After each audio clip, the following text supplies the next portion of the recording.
Recording भी चालू कर देता हूँ मैं। देखो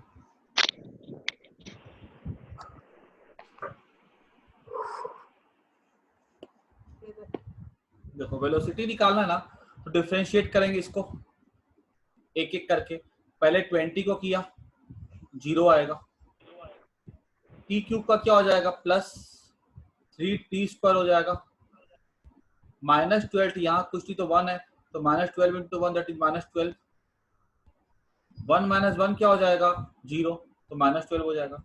टाइम कितना बोला गया, 0 है, तो यहाँ पे टी के बदले 0 पुट कर दो।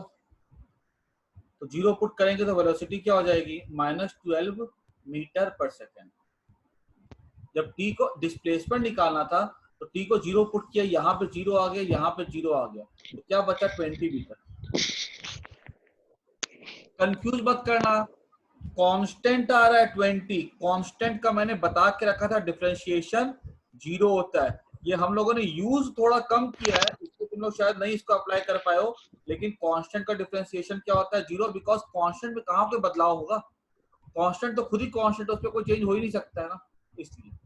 ठीक है, मेरी बात सबको समझ में आई कि नहीं, ये बोलो हाँ या ना। किसी को प्रॉब्लम है तो बोलो, प्रॉब्लम है। ओके, सबको आ गया लगता है अच्छे से। ठीक है, तो भाई यहाँ पे मुझे लगता है किसी का आंसर नहीं आया होगा, तो एक ही कारण से नहीं आया होगा, तुमने 20 को प्रॉपर्ली डिफरेंशिएट नहीं किया होगा। बाकी ये 3t² सबको आता है, -12 t का 1 हो जाएगा, ये सबको आता है। ठीक है, हमने अब t को क्या पुट कर दिया, यहाँ पे t को हमने पुट कर दिया 0, यहाँ पे 0 हो जाएगा ये, तो ठीक है -12। ठीक है, किसको मतलब रिटार्डेशन है, हाँ हाँ रिटार्डेशन। रिटार्डेशन कैसे बोल सकते हैं, यहाँ तो वेलोसिटी नेगेटिव आ रही है ना, रिटार्डेशन नहीं होगा।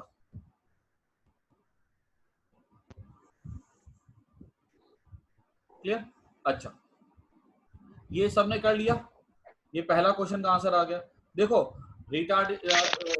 शुभम किसने पूछा, रिटार्डेशन तब होता है जब एक्सेलरेशन नेगेटिव आता है, हमारा वेलोसिटी यहाँ पे नेगेटिव आया है, इसलिए कोई कह नहीं सकते हैं कि हाँ। अभी और क्वेश्चन दूंगा मैं, ठीक है। अच्छा, अभी अभी ये क्वेश्चन पूरा खत्म नहीं हुआ, ये तो लंबा क्वेश्चन है। उसके बोला गया कि बताओ क्वेश्चन के दूसरा question, state if motion is uniformly accelerated or not।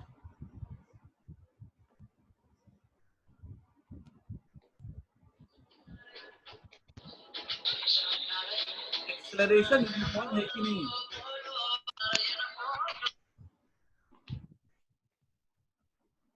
हाँ बताओ। नॉन यूनिफॉर्म एक्सेलरेटेड है। सोचो सोचो यार, तुम लोग को आना चाहिए ये। सुनो ध्यान से, मैं बता देता हूँ इसको, फिर तुम लोग को क्वेश्चन दूंगा, तुम लोग वो वाला सॉल्व करना। सुनो ध्यान से, एक्सेलरेशन का फॉर्मूला क्या होता है, dv/dt होता है। अच्छा, अभी अभी अभी कुछ बोलो मत, ठीक है, मैं खाली जो बता रहा हूँ उसको समझो बस। तो एक्सेलरेशन का फॉर्मूला dv/dt होता है, d। हमारा v का फॉर्मूला क्या है, हमारा v का फॉर्मूला ये है,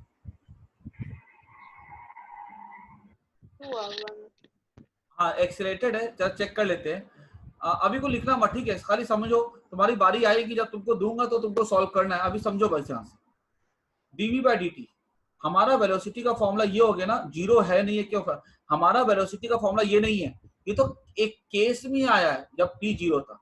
फॉर्मूला वेलोसिटी का क्या है, ये जब एक्सेलरेशन निकालना है तो वेलोसिटी के फॉर्मूले को पकड़ो, ये क्या है, 3t² -12, यहाँ डब्बे में डाल दो और डिफरेंशिएट करो। मैंने क्लियरली बता के रखा है कि जब हमको एक्सेलरेशन निकालना होता है तो हम वेलोसिटी को डिफरेंशिएट करते हैं। हमारा वेलोसिटी का फॉर्मूला क्या आया था, देखो तो 3t² -12।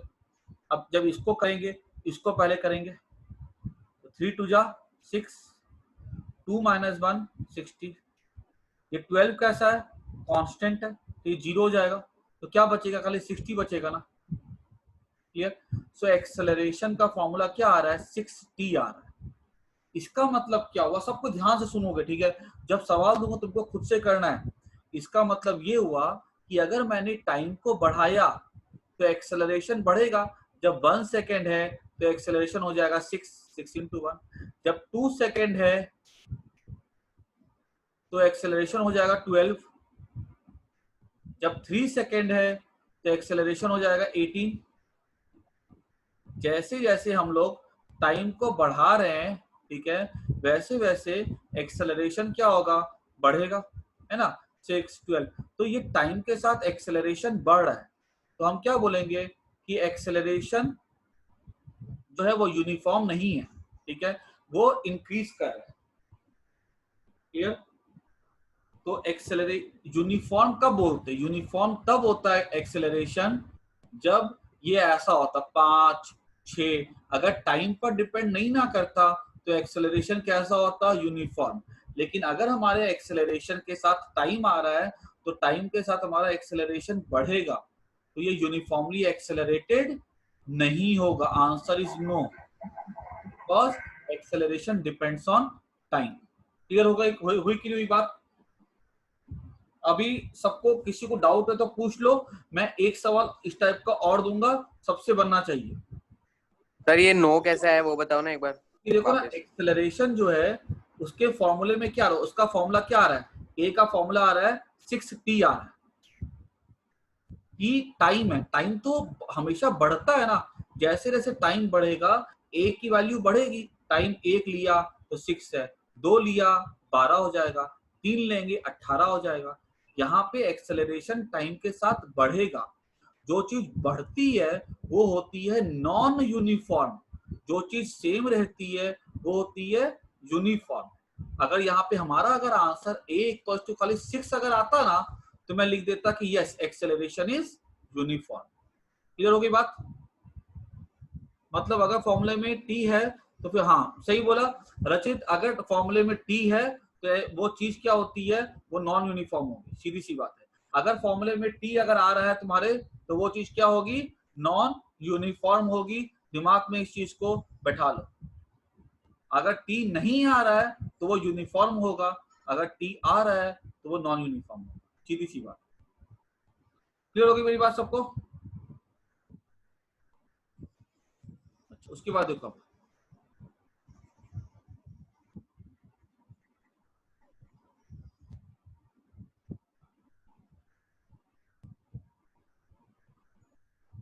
सी पार्ट देखो,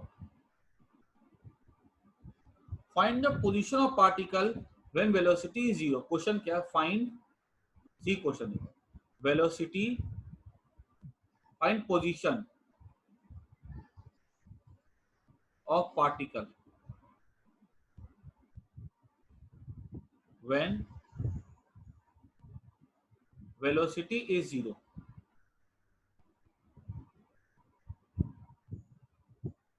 ठीक है, बोला गया कि पोजीशन बताओ जब वेलोसिटी 0 है। यहां पर देखो हमसे अब क्या मांगा जा रहा है, पोजीशन। लेकिन ये क्वेश्चन अच्छा क्वेश्चन है, बहुत अच्छा क्वेश्चन है, लेकिन यहाँ पर प्रॉब्लम क्या है कि हमको कब बताना है ये, जब वेलोसिटी क्या होगी 0। तो x हमको निकालना है, x का फॉर्मूला हमको पता है 20 + t³ - 12t, हमको x का फॉर्मूला पता है। लेकिन क्या हमको टाइम पता है, नहीं पता। हमको पोजीशन निकालने के लिए क्या चाहिए, टाइम चाहिए। लेकिन हमारा टाइम कहीं छिपा हुआ है। कहाँ छिपा हुआ है, हमारा टाइम इस लाइन में छिपा हुआ है, यहाँ पे छिपा हुआ हमारा टाइम। कैसे छिपा हुआ देखो, बोला गया है उस समय निकालो डिस्प्लेसमेंट। वेलोसिटी 0 तो टाइम भी 0 होगा ना। वो तो देखना पड़ेगा। देखो यहाँ पे वेलोसिटी कब 0 होगी, वेलोसिटी 0 होने के लिए 0 = वेलोसिटी, ये 0 का कोई मतलब ही नहीं है। 3t² - 12, this implies that 3t² = 12 हो जाएगा। t² क्या हो जाएगा, 4 हो जाएगा। दिस इंप्लाइज दैट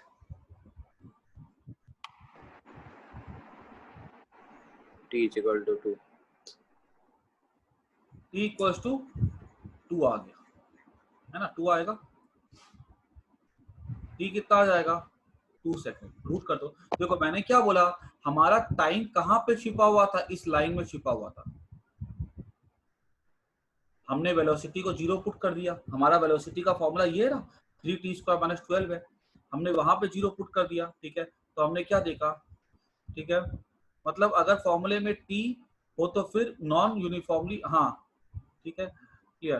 तो -16, तो हाँ ठीक है। अब हमारा पोजीशन निकालने बोला जाएगा, x इक्वल टू क्या हो जाएगा, 20 प्लस 2 का क्यूब 8 हो जाएगा, -12 इंटू 2, तो 28 माइनस 24, 20 प्लस 2 का क्यूब 8 हो जाएगा, -12 इंटू 2, 28 माइनस 24, ये 4 मीटर हो जाएगा आंसर, ठीक है। हाँ 4 मीटर आंसर। मेरी बात सबको समझ में आई कि नहीं आई? बोलो हाँ या ना। सर ये लास्ट में एक्स वाला किया वो समझ नहीं आया। एक्स हमको निकालना था ना, हमको टाइम कहाँ से था, टाइम दिया नहीं है क्वेश्चन में, लेकिन मैंने क्या बोला, हमारा इस लाइन में टाइम छिपा हुआ है। तो हमने क्या किया, पहले यहाँ पे वेलोसिटी निकाली, वहां से टाइम निकाला, यहाँ पुट कर दिया, बस और कुछ नहीं है। ठीक है, समझ में आ गया सबको? हाँ शुभ वासत तुम्हारा आ गया था, वैसे तुमने कुछ गलती कर दी थी लगता है। चलो ट्राई किया, बहुत अच्छी बात है। तो ये हमें आंसर मिल गया, हमको इस तरह के क्वेश्चंस कैसे सॉल्व करने हमें आइडिया मिल गया, ठीक है, बहुत बढ़िया। अब आई थिंक सबको ये आइडिया क्लैरिटी मिल गई होगी, ठीक है। ये सम जो है ना, इसको दोबारा घर पे बैठ के सॉल्व कर लेना एक बार, और इस पे मैं ना कुछ क्वेश्चंस और भेजूंगा अभी, ठीक है, फिर उन क्वेश्चंस को भी सॉल्व करना, ठीक है। जैसे कि एक क्वेश्चन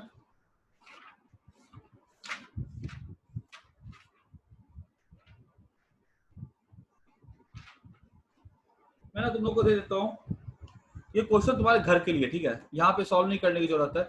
यहाँ मैं ना तुम लोग को और कंसेप्ट सिखाऊंगा। Display s equals to t³ minus 6t² plus 3t plus 4, ठीक है। ये s क्या, डिस्प्लेसमेंट है, डिस्प्लेसमेंट का हो गया, ठीक है, इन SI सिस्टम।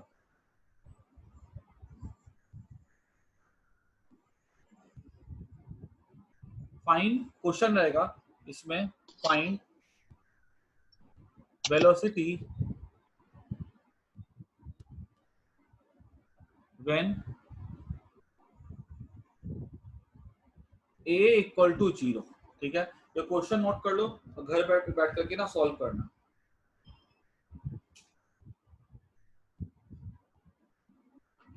ठीक है, एक क्वेश्चन ये लिखोगे घर पे बैठ के सॉल्व करने के लिए, और दूसरा क्वेश्चन ये लिख लो, x इक्वल्स टू -2/3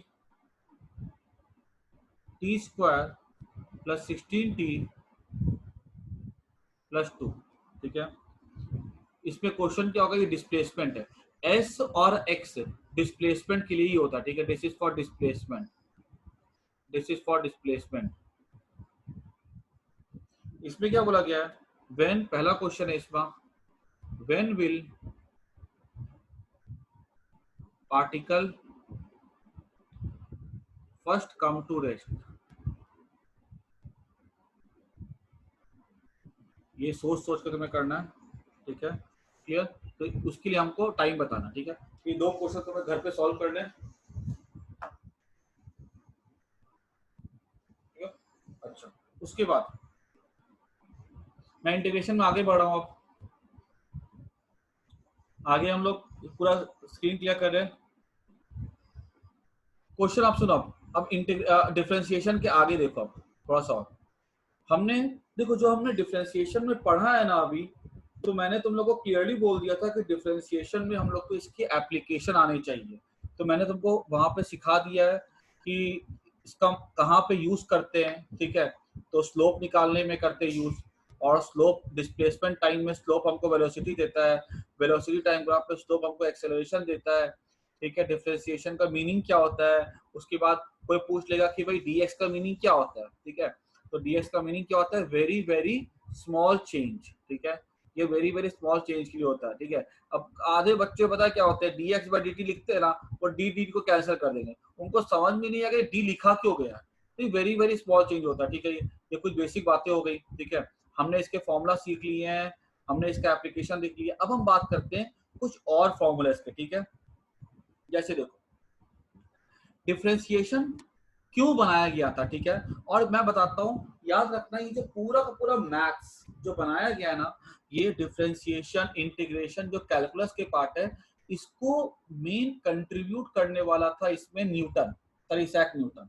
और क्यों उन्होंने बनाया था, ही वाज अ फिजिस्ट, ठीक है। लेकिन उन्होंने क्यों बनाया था ये डिफरेंशिएशन इंटीग्रेशन, क्योंकि उनको मैथ्स में, उनको फिजिक्स में एप्लीकेशन पढ़ा था, तो फिजिक्स में जरूरत थी, तो उन्होंने इसकी डिस्कवरी की थी मैथ्स में, ठीक है। इसके बारे में रिसर्च की थी। याद रखना एक चीज कि अगर डिफरेंशिएशन और इंटीग्रेशन, ठीक है, और डिफरेंशिएशन और इंटीग्रेशन अगर नहीं होता ना, तो आज फिजिक्स एकदम लंगड़ा होता, फिजिक्स में कुछ नहीं होता पढ़ने के लिए, ठीक है। फिजिक्स में ऐसे हजारों सवाल होंगे जिसमें डिफरेंशिएशन का जरूरत पड़ता है, ठीक है। तो जैसे देखो अब एक चीज देखो, मान लो कि डिफरेंशिएशन से क्या फायदा हम लेते हैं। मान लो हमें कोई बोला कि एक ग्राफ बनाओ, ठीक है। किसके बीच में, मैं पूरा डिटेल में डिस्कस नहीं कर रहा हूँ, मैं खाली ऊपर पर बता रहा हूँ, y equals to x square के बीच में। और बताओ स्लोप क्या होगा जब x की वैल्यू हो जाएगी 2। तो मैंने क्या किया, अब मैं क्लास 9th में पढ़ता हूँ, ठीक है। अब मेरे को बोला चाहिए काम करके बताओ, तो मैं क्या करूंगा, मैं 1 2 3 4 5 ग्राफ ड्रॉ करूंगा, 1 2 3 4 5 6 7, ऐसे x को लूंगा 1, y को लूंगा 1, ठीक है, 1 1, ये पॉइंट हमारे को मिलेगा। x को लूंगा 2, y को लूंगा 4, x को लूंगा 2, y को लूंगा 4, ठीक है। x को लूंगा 3, y को लूंगा 9, ठीक है। x को लूंगा 3, y कहाँ पे जाएगा, वो 5 6 7 8 9 पे यहाँ पे जाएगा वो, ठीक है। मैं इतना पूरा x को लूंगा 0, तो y हो जाएगा 0, फिर यहाँ पे से जाएंगे और ये ऐसे प्लॉट होगा ग्राफ।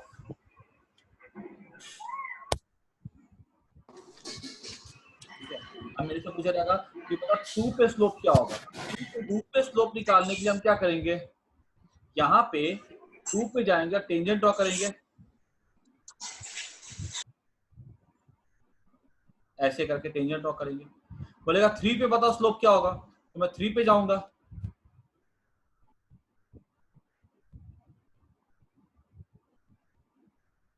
थ्री पे जाके टेंजेंट ड्रॉ करूंगा, ठीक है। और जा करके टेंजेंट ड्रॉ करने के बाद मैं क्या करूंगा, ये एंगल निकालूंगा, ये एंगल निकालूंगा, ठीक है। आगे जहां जहां बोला जाएगा मेरे को, मैं ऐसे करके जो भी ग्राफ बनेगा मेरे को उस पर ऐसे जाऊंगा मैं, ठीक है। हर पॉइंट पे जाके टेंजेंट ड्रॉ करूंगा, ठीक है। तो ये बड़ा लंबा काम हो जाएगा, ठीक है, लंबा काम हो जाएगा। मतलब पहले ग्राफ ड्रॉ करो, ठीक है, उसके बाद क्या करो, फिर पॉइंट पे जाके टेंजेंट ड्रॉ करो स्केल से, फिर अपना प्रोटेक्टर निकालो, फिर ये एंगल नापो, ये एंगल नापो, तो ऐसे मुझे 2 पे मिलेगा स्लोप, मुझे 3 पे मिलेगा स्लोप। कितना लफड़े वाला काम है, तब जाके मेरे को स्लोप मिलेगा। लेकिन अगर किसी बच्चे ने डिफरेंशिएशन पढ़ लिया है तो वो क्या बोलेगा, डिफरेंशिएशन के लिए वो करेगा dy by dx, तो ये x स्क्वायर का डिफरेंशिएशन क्या हो जाएगा, 2x हो जाएगा। यही dy by dx हमें क्या देता है, स्लोप देता है। x इक्वल्स टू 1 पे क्या होगा स्लोप, तो मैं बोलूंगा x इक्वल्स टू 1 है, ठीक है, तो यहाँ पे 2 into 1 कितना हो जाएगा 2, x इक्वल्स टू 2 है तो स्लोप क्या हो जाएगा 2 2 जा 4, x इक्वल्स टू 3 है, स्लोप क्या हो जाएगा 6।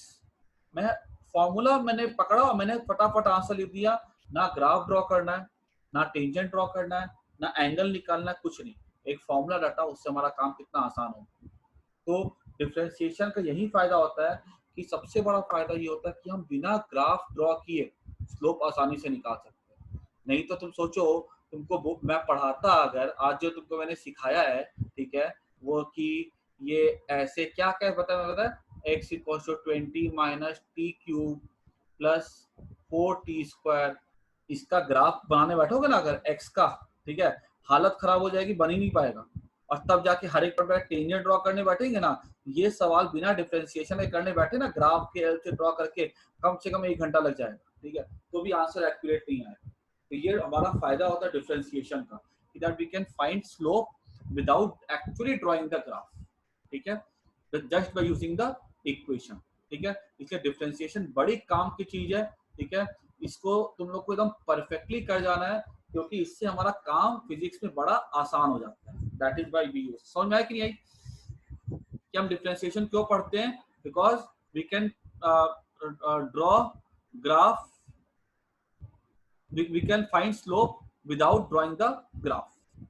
अच्छा, अब कुछ और फॉर्मूले देखो, जैसे कि डिफरेंशिएशन ऑफ साइन एक्स, खाली रट जाना इसको बस। मैं तुम लोग को पूरा का पूरा इसका रेडीमेड नोट्स भेज दूंगा, ठीक है, जहाँ पे तुमको एकदम प्रॉपर्ली सब कुछ लिखा हुआ है।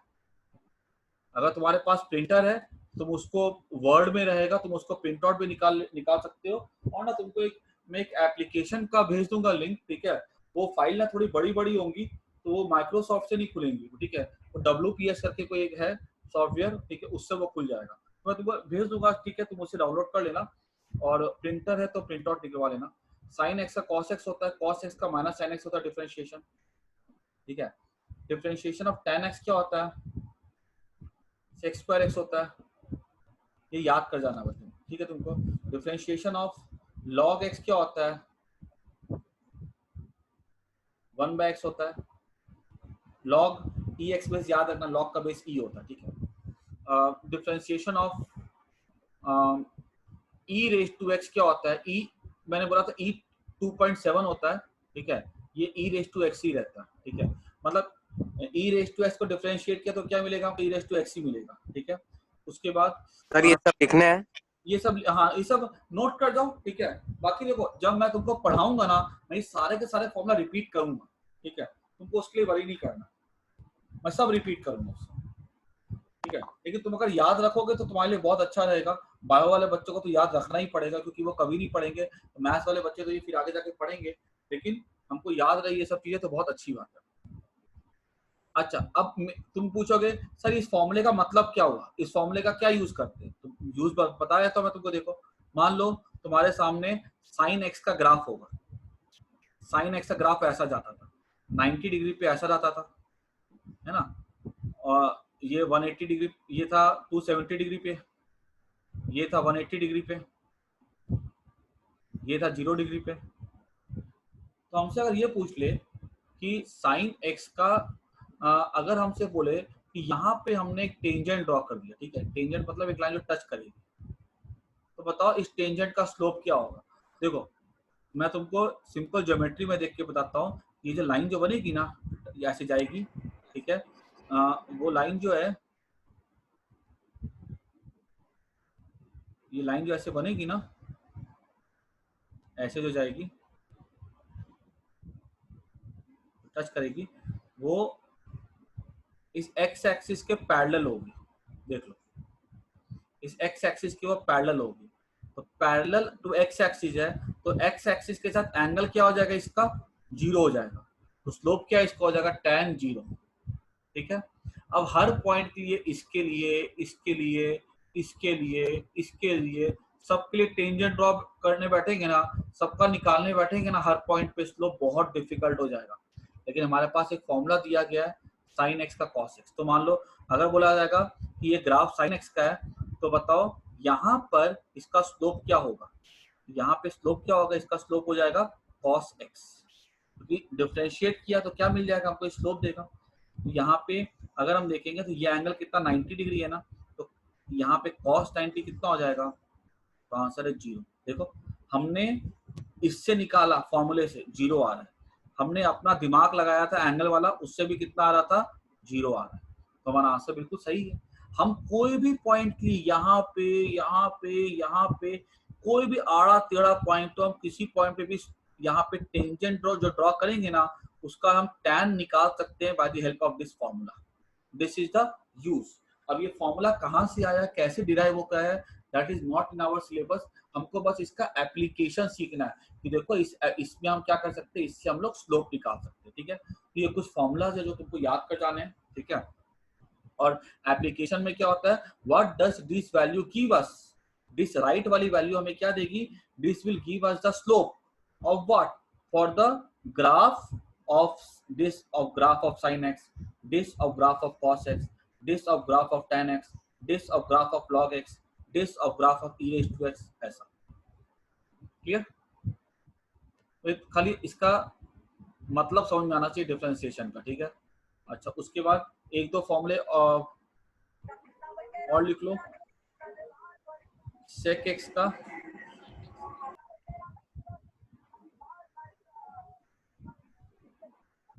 अभी क्लास खत्म हो जाएगी ना, तो फिर ज्वाइन मत करना। डिफरेंशिएशन ऑफ cosec x, देखो मान लो तुमको जब शीट मिलेगी ना, तो तुम्हें कहीं पे भी अगर और अलग टाइप का अगर फॉर्मूला मिलेगा ना, तो घबराना नहीं है, ठीक है।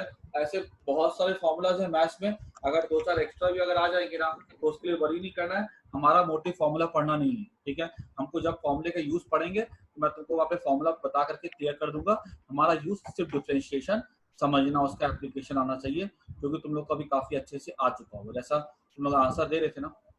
अच्छा, ये हमारा हो गया, ठीक है, फॉर्मूला लिख लोगे। अच्छा, इस पे देखो कुछ एक दो रूल और होते हैं, जैसे कि इसका जो यूज होता है ना, थोड़ा कम होता है। जैसे कि एक रूल होता है डी यू वी का,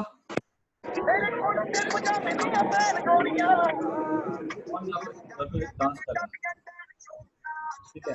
अगर यू इंटू वी है ना, तो u d v by D x plus v d u by D x. जैसे कि बोल दिया अगर डिफ्रेंशिएट करो x square sine x by d x, तो इसमें क्या करेंगे, ये दो अलग अलग फंक्शन, जैसे u एक फंक्शन है, v एक फंक्शन है, एक्स स्क्वायर एक हो गया, साइन एक्स अलग हो गया।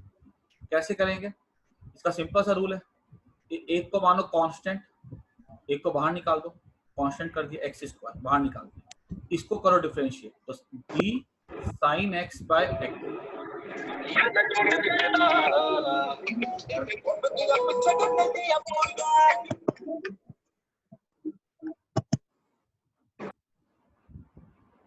अब प्लस v क्या हो जाएगा यहाँ पे साइन एक्स, और du बाई डी एक्स क्या हो जाएगा, तो वो हो जाएगा d x square by D x.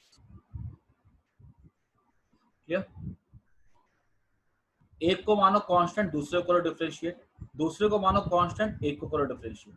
ये क्या हो जाएगा, एक्स स्क्वायर, साइन एक्स का क्या होता है कॉस एक्स हो जाएगा, प्लस यहाँ पे साइन एक्स का साइन एक्स रहेगा, और एक्स स्क्वायर का क्या हो जाएगा 2x हो जाएगा। ये हमारा क्या हो गया आंसर, ठीक है।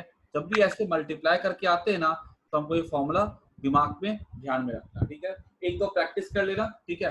प्रैक्टिस करने इसलिए बोल रहा हूँ ना मैं, ताकि जब मैं तुमको समझाऊं ना, कभी ऐसे टॉपिक अगर आ जाए सामने, तुम्हें कुछ नया नया सा ना लगे, ठीक है। एक बार कच्चा पक्का ध्यान में रहे बस। बाकी फिजिक्स पे बताओ, इससे एक भी डायरेक्ट क्वेश्चन नहीं आता, एक भी क्वेश्चन नहीं आएगा इसमें, इसके खाली एप्लीकेशंस आते हैं फिजिक्स। इसको इरेज कर देता हूं मैं। और आईआईटी में तो इसमें से एक भी क्वेश्चन नहीं आता, ठीक है। हाँ, एप्लीकेशन वाले क्वेश्चन आ जाएंगे, जहां तुमको यूज करना पड़ेगा, जैसे वेलोसिटी निकालने के लिए, डिस्प्लेसमेंट निकालने के लिए, वैसे आते हैं। एक फॉर्मूला मैं और सिखा देता हूँ, u बाई वी अगर ऐसा होगा ना, तो इसको बस याद कर जाना। अगर ऐसा होता है तो v को मान लो constant du by D x,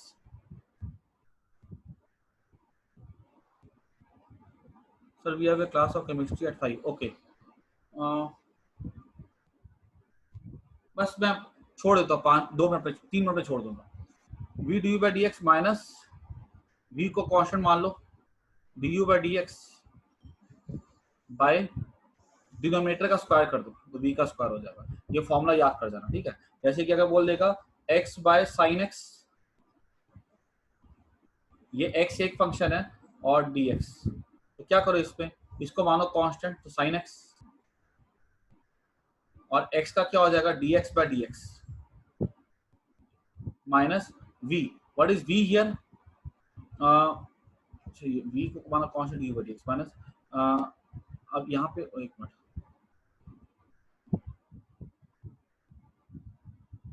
u को माना कांस्टेंट d by dx। अब यहाँ पे क्या करेंगे, u को मानते हैं कांस्टेंट, इसको करते हैं, और नीचे में हमेशा v का स्क्वायर ही आता है। ये फॉर्मूला बस एज इट इज इसको दिमाग में बैठा लेना, sin x dx by dx minus u क्या यहाँ पे होगा, यहाँ पे u हो जाएगा x,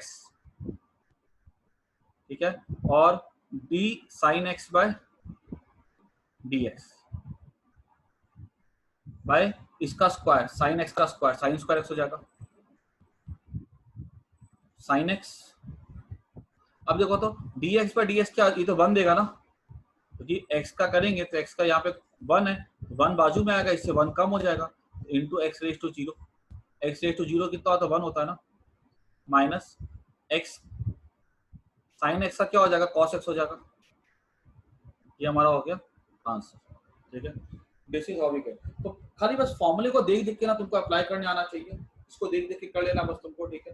सर अपॉन में नहीं आएगा sin स्क्वायर x? क्या बोले ना, नीचे में sin स्क्वायर x आ जाएगा, खाली फॉर्मूले, आप कुछ नहीं है, देख देख के कर लोगे, इसमें कुछ ज्यादा नहीं है, मेन चीजें तुम लोगों को समझ में आ चुकी हुई है, इसको बस खाली घर बैठ करके ना एक बार कर लेना, ठीक है। वीडियो मैंने बना ली है, वीडियो किसी को जरूरत होगी तो बोलना, मैं अपलोड कर दूंगा, ठीक है। एक बार अपलोड करके मैं डाल दूंगा यूट्यूब पे, जिसको कोई डाउट होगा तो जाके वो समझ सकता है, ठीक है। सर हाँ बोलो। आपने यहाँ पे पहले u को किया, लेकिन अगर गलती से v को डिफरेंशिएट किया तो आंसर गलत आएगा, ऐसे ही आएगा? गलत आएगा। प्लस अगर u इंटू भी था ना तो उसपे कोई फर्क नहीं पड़ता था, लेकिन u अपॉन v में कुछ इस ऑर्डर में तुम बिल्कुल छेड़खानी नहीं कर सकते। नीचे v का स्क्वायर तो v का स्क्वायर, पहले v तो पहले v, बाद में u, फिर पहले u, फिर बाद में v, उसमें कुछ छेड़खानी नहीं कर सकते। ओके, जो जैसा एज इट इज याद कर दो बस इसको, ठीक है। अभी मैं क्लास एंड कर रहा हूँ।